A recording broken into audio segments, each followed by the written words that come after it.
ஈஸ்வரி, உங்ககிட்ட ஒண்ணு கேட்கணும். கேளுங்க. இன்னைக்கு ஃப்ரெண்ட்ஸ் எல்லாம் கார்ல வந்திருந்தாங்க. நம்ம இந்த வீட்டுல இருக்கிறத பார்த்துட்டு வாடகை வீடான்னு கேட்டாங்க.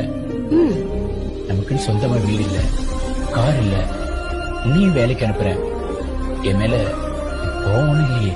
அட என்னங்க நீங்க, நம்ம வயசுக்கு எத்தனை பார்த்திருக்கோம். சொந்தமா காரு பங்களான்னு வச்சிருந்தாக்கா சந்தோஷமா இருக்க முடியுமா என்ன?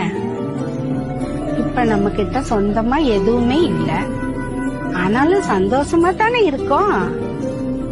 காசு பணத்தை யாருகிட்ட வேணாலும் கடன் வாங்கலாங்க, ஆனா சந்தோஷமும் நிம்மதியும் நம்ம கிட்ட தாங்க இருக்கு. நம்ம கிட்ட எதுவுமே இல்லைனாலும் நான் உங்க கூட இருப்பேங்க. நீங்க என்ன ராணி மாதிரி பாத்துக்கிறீங்க. இதை விட எனக்கு என்னங்க சந்தோஷம்?